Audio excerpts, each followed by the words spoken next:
GKS online classes पर। Friends, आज अपन बात करने वाले हैं एक हमारा जो टॉपिक क्लास में चल रहा था परिवार परिवार के कार्य बाकी थे, तो उन परिवार के जो हमारे कार्य हैं हम उन कार्यों की बात करते हैं।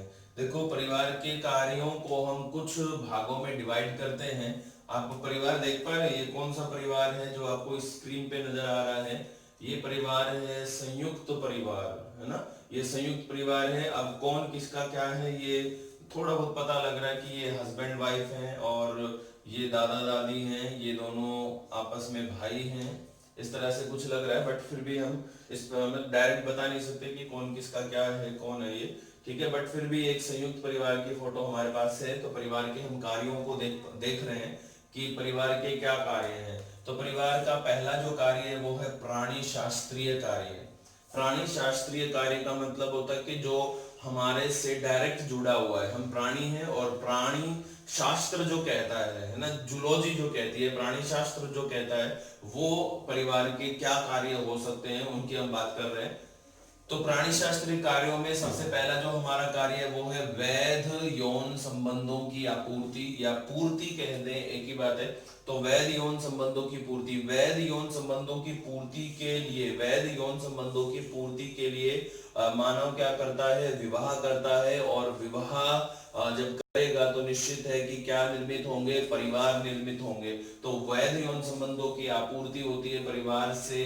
इसके अलावा फिर परिवार का दूसरा जो कार्य है वो है संतान उत्पत्ति, ठीक है। संतान उत्पत्ति, संतान उत्पत्ति मीन्स आप यूं समझ सकते हैं कि परिवार या विवाह का एक बड़ा जो उद्देश्य होता है, विवाह का एक बड़ा उद्देश्य होता है वैध संतानों की उत्पत्ति। और ये विवाह करने पर परिवार बनते, तो परिवारों का उद्देश्य होता है वैध संतानों की उत्पत्ति।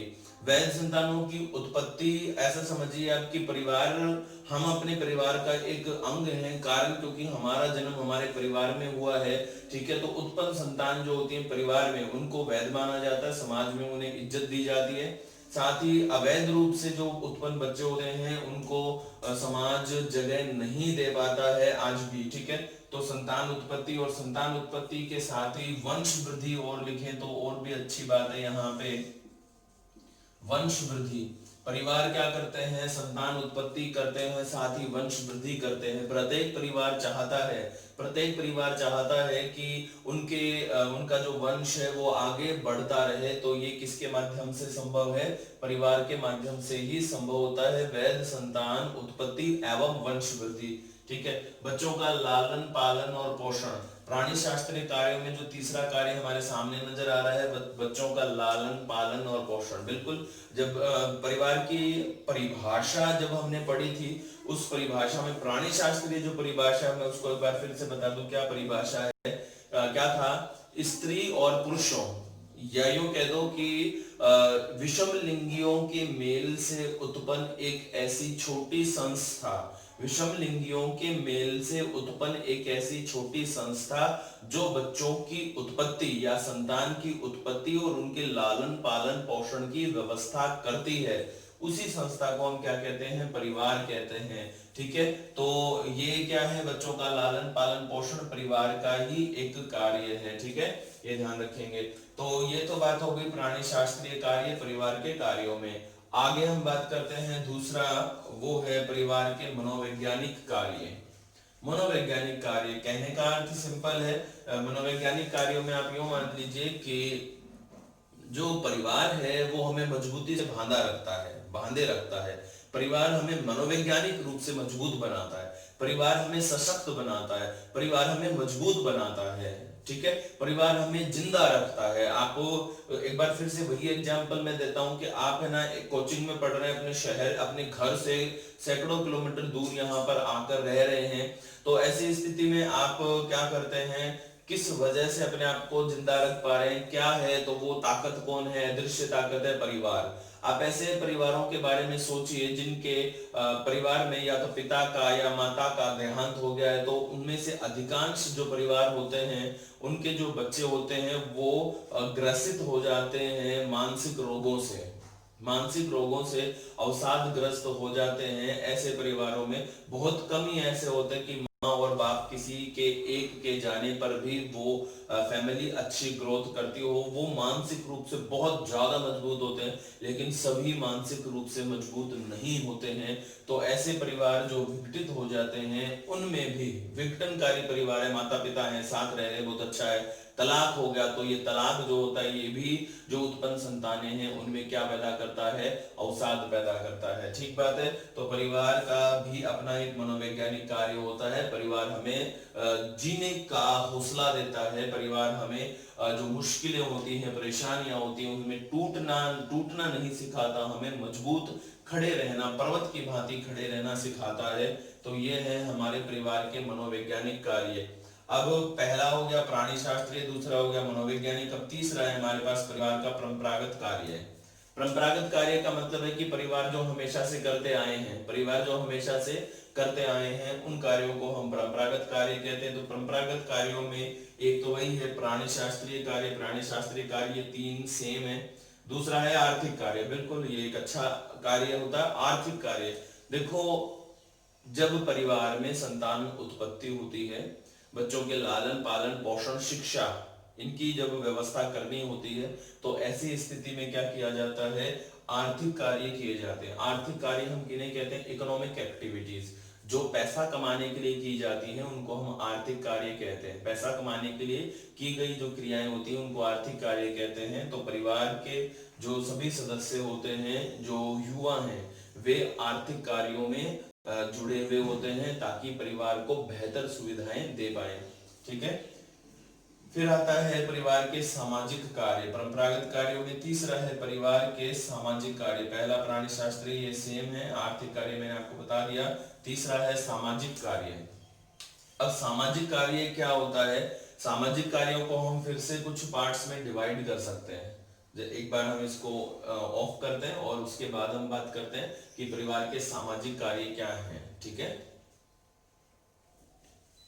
परिवार के जब हम सामाजिक कार्यों की बात कर रहे होते हैं तो कुछ सिंपली कार्य हमारे पास आते हैं, उनको हम एक बार लिस्ट बनाते हैं उनकी, और फिर हम उनका वर्णन करते हैं। ठीक है। परिवार के जो सामाजिक कार्य हैं उनमें है पहला, परिवार समाज का केंद्र बिंदु है, केंद्र बिंदु है। ठीक है। परिवार समाज का केंद्र बिंदु होता है। परिवार आप जानते हैं कि परिवार क्या होते हैं, समाज की एक मुख्य इकाई होते हैं। मुख्य क्या मैं कहूं, केंद्रीय इकाई होते हैं तो ज्यादा बेहतर है। समाज की केंद्रीय इकाई कौन है, परिवार है। तो परिवार जब बनते हैं तो किसका निर्माण होता है, समाज का। तो परिवार क्या करते हैं, समाज निर्माण में डायरेक्ट भूमिका निभाते हैं। पहला कार्य, ठीक है, परिवार समाज के निर्माण में डायरेक्ट भूमिका निभाते हैं, पहला कार्य हो गया। दूसरा कार्य हम बात करते हैं कि समाज, परिवार होते हैं समाज को समाज से जोड़ते हैं। परिवार समाज को अन्य समाजों से, अन्य समाजों से जोड़ते हैं। ये भी क्या है, हमारे परिवार का ही एक कार्य है। तो कि समाज जो होता है, एक अलग समाज है, एक दूसरा कोई अलग समाज है, आपस में जोड़ने का कार्य, ठीक है, कौन करते हैं, परिवार ही करते हैं। एग्जाम्पल के लिए लीजिए, हमारे यहाँ पे भारत में जैसे मुगल संस्कृति आई, ठीक है, मुगल संस्कृति आई तो ऐसा नहीं है कि राजा ने आके उस संस्कृति को मिक्सिंग किया। यहाँ पे रहने वाले जो परिवार थे, ठीक है, और मुस्लिम परिवार थे, उनकी संस्कृति को हिंदू परिवारों ने अपनाया। हिंदू परिवारों की जो संस्कृति थी उनको मुस्लिम परिवारों ने अपनाया। तो दो समाज आपस में एक सम्मिश्रण आया। तो इस प्रभाव को अगर आप देखना चाहें तो बहुत आसानी से हमें नजर आता है। जैसे जो मुस्लिम युवक हैं जीन्स वगैरह पैंट शर्ट वगैरह पहन रहे हैं, और जो हिंदू लड़कियां हैं, लेडीज हैं, वो सलवार कुर्ता कमीज वगैरह वो भी पहनती है। तो ये क्या है, समाज आपस में जुड़ते हैं किनके माध्यम से, परिवारों के माध्यम से। ठीक है, ये ध्यान रखना। तो समाजों को अन्य समाज से जोड़ते हैं। इसके अलावा सामाजिक कार्यों में होते हैं हम सामाजिक उद्देश्यों की पूर्ति। ठीक है, परिवार क्या करते हैं, सामाजिक उद्देश्यों की पूर्ति करते हैं। हमारे सामाजिक उद्देश्य कुछ भी हो सकते हैं। एग्जाम्पल के लिए शादी विवाह, ठीक है, सामाजिक उद्देश्य है शादी विवाह। ठीक है। संतान उत्पत्ति के समय जो लड़की वाले जो लड़की का पिता होता है वो उपहार स्वरूप लड़के के जन्म उत्सव पर जो वो कुछ उपहार स्वरूप लेके जाते हैं। ये सारी क्या है, सामाजिक उद्देश्य है, हमारे सामाजिक परंपराएं हैं। इनकी पूर्ति कौन करता है, परिवार ही करता है। तो सामाजिक उद्देश्यों की पूर्ति कौन करते हैं, परिवार करते हैं। इसके बाद और अगर हम बात करें कि और क्या है, तो हम सांस्कृतिक जो हमारे दायित्व हैं, सांस्कृतिक दायित्व हैं, हम सांस्कृतिक दायित्वों को अच्छे से निर्वहन कर पाएंगे यदि परिवार में रहेंगे। तो सांस्कृतिक दायित्व हमारे कुछ भी हो सकते हैं, हमारा पहनावा हो सकता है, हमारे त्योहार हो सकते हैं, हमारी वेशभूषा वगैरह, खान पान, ये सब हमारे सांस्कृतिक दायित्व होते हैं और ये एक परिवार ही अच्छे से निभा सकते हैं, अन्य कोई भी नहीं। ठीक है, ये ध्यान रखेंगे। इसके अलावा परिवार जो होते हैं, परिवार का जो सामाजिक कार्य होता है वो संतान उत्पत्ति भी होता है। कारण है क्योंकि वंश वृद्धि करना एक सामाजिक आवश्यकता माना जाता है, सामाजिक आवश्यकता। ठीक है, प्रत्येक जो व्यक्ति होता है वो ये चाहता है कि उसका वंश, उसका नाम आगे पीढ़ी दर चलता रहे। तो इस वजह से वंश वृद्धि करना, संतान उत्पत्ति करना सामाजिक आवश्यकता होती है। ठीक है, फिर और हम लिख सकते हैं जैसे सहयोग की भावना, श्रम विभाजन,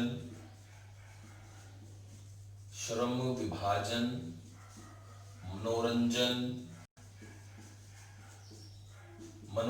देखो सहयोग की भावना, ये आप जान ही गए हैं, सहयोग की भावना क्या होती है। सहयोग की भावना सिंपल है कि परिवार के जो सदस्य होते हैं वो एक दूसरे का सहयोग करते हुए वक्त गुजारते हैं। और ऐसा है कि पीढ़ियां गुजर जाती हैं परिवारों में और समय का पता ही नहीं लगता, लगता है कि कल की सी ही बात है। जब अभी तो आपको परिवार के साथ रहने का अवसर मिल रहा है इस समय, तो आप जब बातें करते होंगे, जब मम्मी पापा दादा दादी आपके साथ मिलकर बैठकर बात करते होंगे, तब वो बताते होंगे कि यार हम किसी समय ऐसे ही रहते थे जैसा कि आज रह रहे हैं, और कंटिन्यू सहयोग की भावना के साथ आप इस समय रह रहे हैं। ये जो दिन जो आज ये दिन आपके बहुत मुश्किल हैं इस समय, ये दिन आपको इन दिनों के जाने के बाद याद आएंगे, यार ये वो भी क्या दिन थे, जब हम पूरा परिवार साथ बैठकर मस्ती करते हुए जीवन मतलब दिन हमने बिताए थे।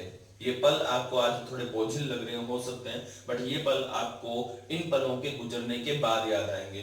तो ये क्या है, ये ऐसा क्यों है, क्योंकि परिवार आपस में जुड़ा होता है सहयोग की भावना के साथ। श्रम विभाजन, आप जानते हैं परिवार में बहुत सारे सदस्य होते हैं, सभी सदस्यों का अपना अपना एक कार्य विभाजित रहता है। मनोरंजन, परिवार अपने आप में मनोरंजन भी करते हैं।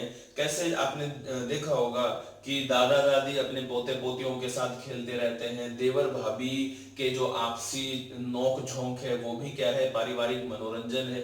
तो परिवार के जो सदस्य होते हैं एक दूसरे के लिए मनोरंजन की स्थिति उत्पन्न करते हैं, और वो आपस में ये जो मतलब बोलते हैं ना कि एक्टिविटी, परिवार की जो एक्टिविटी है, क्रियाशीलता है, वो बनी रहती है। ठीक है, ये क्रियाशीलता आज जो मोबाइल सिस्टम है उसने थोड़ी खराब जरूर की है कि लोग अपना अपना हर कोने में मोबाइल लेके बैठे रहते हैं, यहाँ तक कि बच्चे भी, पापा मम्मा सब ये अपना मोबाइल लेके बैठे हैं। बट फिर भी कहीं ना कहीं परिवार में आपसी जो सदस्य हैं उनमें भी मनोरंजन देखने को मिलता है। ओके, तो फ्रेंड्स परिवार के ये विशेष कुछ सामाजिक कार्य थे, इनको आप अच्छे से ध्यान रखेंगे। और हमने परिवार के मनोवैज्ञानिक कार्यों को भी जाना और परिवार के जो परंपरागत जो कार्य हैं, प्राणी शास्त्रीय कार्य हैं, इन सभी को जाना। अब हम जानते हैं भारत में परिवारों का स्वरूप। ठीक है, आप कंटिन्यू। हम बात कर रहे थे भारत में परिवारों के स्वरूप पर।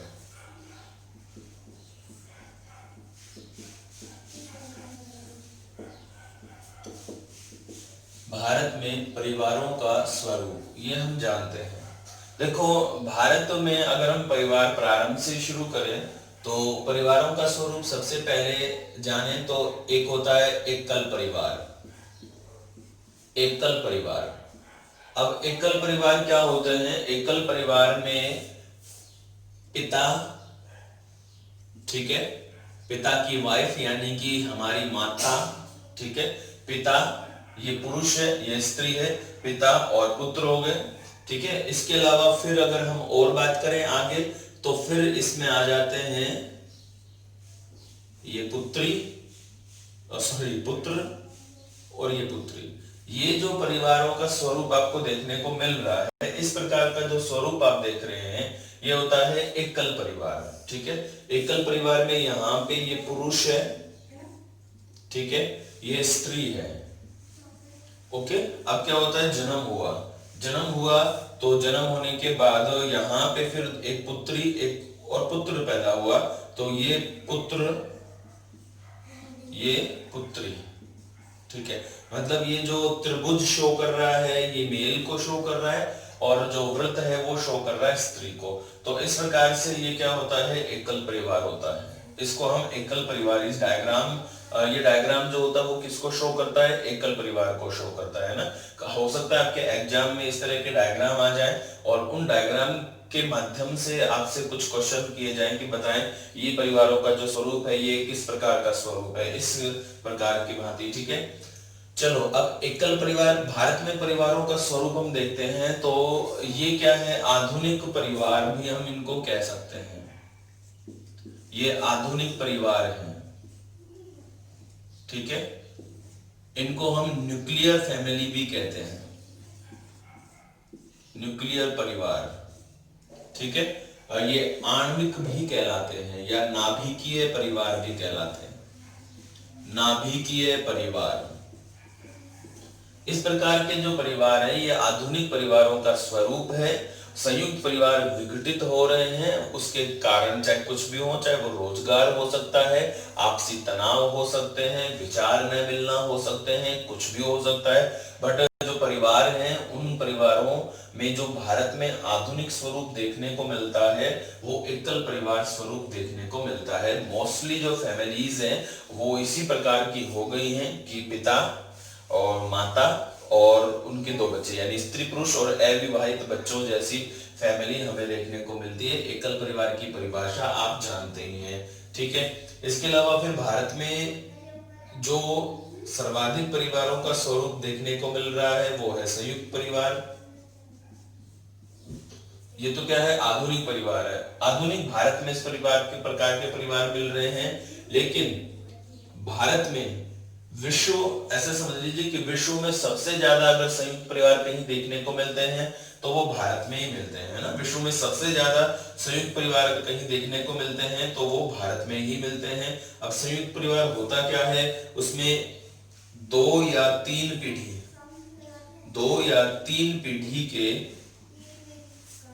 पीढ़ी के व्यक्ति साथ रहते हैं। ठीक है, दो या तीन पीढ़ी के व्यक्ति जो होते हैं वो क्या होते हैं, साथ रहते हैं। ठीक है, ये ध्यान रखना है।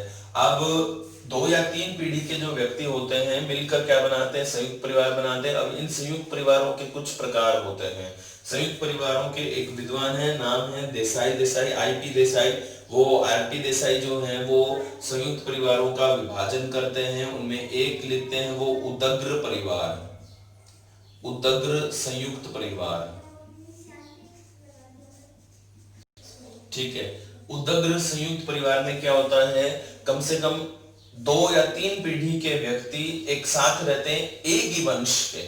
ठीक है, और एक ही वंश के दो या तीन पीढ़ी के व्यक्ति साथ रहते हैं। एक डायग्राम से इसको हम समझ सकते हैं, जैसे ठीक है, ये पुरुष, ये विवाह किया स्त्री से। ठीक है, तो इसको हम कहेंगे दादा, और ये कौन हो गई, दादी। ठीक है, दादा और दादी। अब इससे क्या पैदा हुई, संतानें पैदा हुई। ठीक है, संतानें पैदा हुई। हम चाहे जितनी संतान कर सकते हैं यहाँ पे दादा और दादी से, बट हम एक ही पुत्र रखते हैं एक बार, ताकि हमारा डायग्राम अच्छे से बन जाए। तो यहाँ पे ये एक पुत्र पैदा हुआ। ठीक है, इस पुत्र का विवाह हुआ, इस पुत्र का विवाह हुआ। ठीक है, और उसके बाद फिर यहां से देखो, एक पीढ़ी दादा दादी, फिर एक अन्य पीढ़ी माता पिता, और फिर यहां पे हम क्या कर सकते हैं, उत्पन्न संतानें। ठीक है, तो इस तरह से ये क्या है कि एक से अधिक पीढ़ी के जो व्यक्ति हैं वो साथ साथ रह रहे हैं। इस प्रकार के जो परिवार होते हैं उनको हम क्या कहते हैं, उदग्र संयुक्त परिवार कहते हैं। एक ही वंश है, एक ही वंश की एक से अधिक पीढ़ियां, एक पीढ़ी, दो पीढ़ी, तीसरी पीढ़ी, ठीक है, एक से अधिक जो वंश है वो यहाँ साथ रहते हैं। एक से अधिक वंश क्या, सॉरी, एक से अधिक पीढ़ी यहां साथ रहती है। एक ही वंश की अधिक पीढ़ियां, एक ही वंश की अधिक पीढ़ियां, ठीक है, ये क्या है, साथ रहते हैं। ऐसे जो फैमिलीज होती हैं उनको हम क्या कहते हैं, उदग्र संयुक्त परिवार कहते हैं, ठीक है, ये ध्यान रखना। ये हमारे भारत में मोस्टली कॉमन जो परिवार है वो इस तरह के देखने को मिलते हैं। भारत में संयुक्त परिवार अगर बात करते हैं तो सबसे ज्यादा जो परिवारों का स्वरूप देखने को मिलता है भारत में वो उदग्र संयुक्त परिवार देखने को मिलता है, ठीक है। इसके बाद अगर हम बात करें कि संयुक्त परिवारों का एक और कौन सा स्वरूप होता है, तो एक स्वरूप होता है क्षैतिज प्रकार। भारत में क्षैतिज प्रकार और देखने को मिलता है संयुक्त परिवारों का, क्षैतिज प्रकार देखने को मिलता है। संयुक्त परिवार क्षैतिज प्रकार के भी अपने यहाँ पे मिलते हैं। क्षैतिज परिवार में जो क्या होता है उसमें जो दादा दादी है, मतलब कि ऐसे सिंपल भाषा में समझ लीजिए, जैसे एक या एक से अधिक की जो भाई जो होते हैं, मतलब तीन चार भाई आपस में मिलकर एक ही घर में रहते हैं, उसको हम क्षैतिज प्रकार कहते हैं ना, क्षैतिज प्रकार। जैसे ये एक भाई है, ये एक भाई है, ये एक भाई है, ये तीन भाई हो गए, ठीक है। तीन भाइयों की ये वाइफ्स हैं, ये वाइफ्स हो गई, ठीक है। अब इनसे उत्पन्न संतानें, इनसे उत्पन्न संतानें,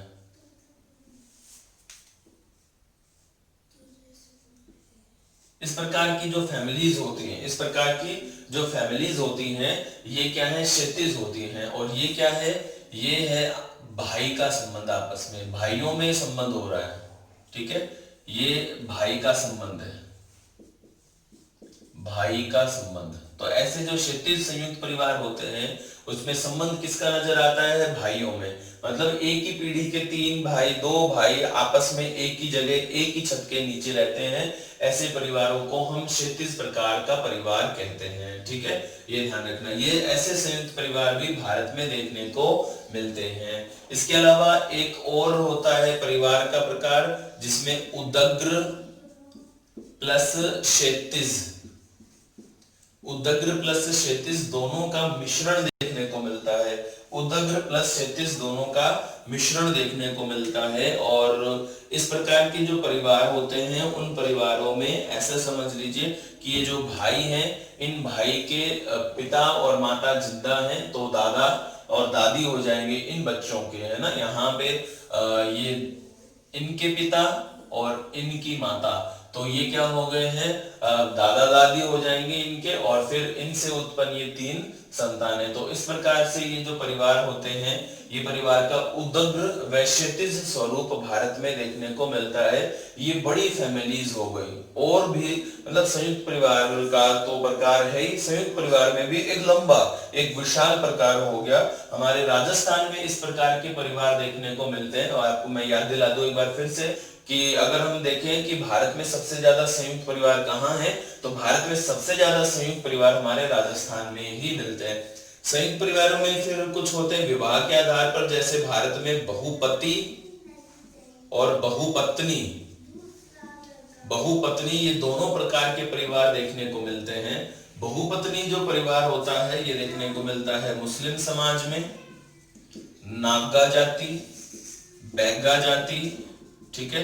यहाँ पे ये बहुपत्नी प्रकार के जो परिवार होते हैं वो देखने को मिलते हैं। बहुपति परिवार हमें देखने को मिलता है कोट्टा, टोडा, ठीक है।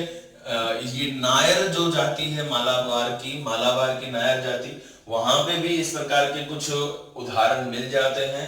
इसके अलावा हमारे कोटा टोडा नायर के अलावा जो गोंड जनजाति है उसमें भी इस प्रकार का परिवार देखने को मिलता है, ठीक है, ये ध्यान रखना। तो इसके अलावा एक और काफी इंपॉर्टेंट है उत्तराखंड की जौनसारी, जौनसारी और खस, जौनसारी और खस जो जाति है उनमें बहुपति प्रकार के परिवार देखने को मिलते हैं जो विवाह के आधार पर हैं। बहुपति आप जानते ही हैं कि बहुपति एक स्त्री के अधिक पति और बहुपत्नी एक पुरुष की अधिक पत्नियां, ठीक है। तो फ्रेंड्स ये हमारे भारत में परिवारों के कुछ परंपरागत प्रकार हैं। भारत में जिन आधुनिक परिवारों को मान्यता दी गई है उनमें आधुनिक परिवारों में लिव इन, ठीक है, ये मैं बता चुका हूं, और एलजीबीटी या जीएलबीटी भी हम लिख सकते हैं, एलजीबीटी, इन परिवारों को भी मान्यता दी है। और कब मिली है मान्यता? 6 सितंबर 2018, 6 सितंबर 2018 से एलजीबीटी को क्या मिला है? मान्यता मिली है भारत में। एलजीबीटी क्या होता है? लेस्बियन, गे, बाइसेक्सुअल और ट्रांसजेंडर, ये मैं आपको बता चुका हूं। ऊपर आई बटन छोड़ रहा हूं, वहां पे आप एलजीबीटी की पूरी डिटेल जान पाएंगे।